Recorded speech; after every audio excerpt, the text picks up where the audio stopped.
ওনার নাম বজলুর রহমান সম্ভবত। উনি বুড়া বয়সে বিমৃতি ধরছে ওনাকে। উনি একসময় ছাত্রলীগ করত, ছাত্রলীগের কেন্দ্রীয় সভাপতি ছিলেন। উনি কিছুদিন আগে একটা বক্তব্য দিচ্ছে, আমি শুনলাম যে গত 15-16 বছর বিএনপি নেতাকর্মীরা অনেক ত্যাগ স্বীকার করছে। সত্য। এখন অনেক বুকা, তারা একটু একটু একটু একটু চাঁদাবাজি করলে এটা দোষের কিছু নয়। এই লোকটাকে এ কথা শোনার পর যতটুকু সম্মান ছিল মাথার উপরে, আমি নিয়ে গেছি আমার পায়ের নিচে। এই কথাটা শোনার পর আরও পায়ে নিয়ে গেছে কখন জানেন?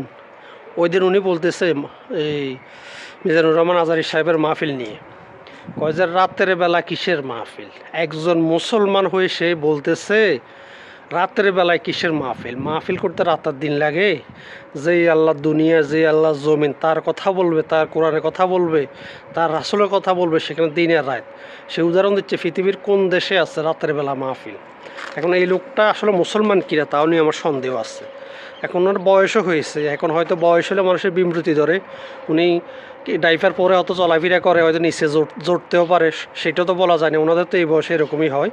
তো এইরকম কথাবার্তা হয়তো মানসিক সমস্যা থাকতে পারে, মানসিকভাবে সুস্থ কতটুকু তাও নিয়ে আমার সন্দেহ আছে। এদেরকে বিএনপির উচিত এক সাইডে ফেলে দেওয়া। এদের কারণে বিএনপির অনেক ক্ষতি হইতেছে, বিএনপি হয়তো বুঝতেছে না। ওনাদেরকে এক জায়গায় সম্মানের সহিত রেখে দেওয়া উচিত, অবসরে পাঠানো উচিত। কারণ বয়স হইলে সরকারি কর্মকর্তাদের অবসরে কেন পাঠানো হয়? কারণ তাদের যত বয়সে মানুষের স্মৃতিশক্তি কমে যায়, কাজ করার দক্ষতা কমে যায়, বাড়ে না। কখনো একটা বাড়ার সময় থাকে, এরপরে কমতে শুরু করে।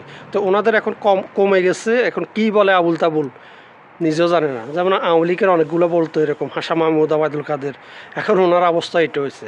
বিএনপির উচিত ওনাকে সম্মানের সহিত রিটায়ার্ডে পাঠানো।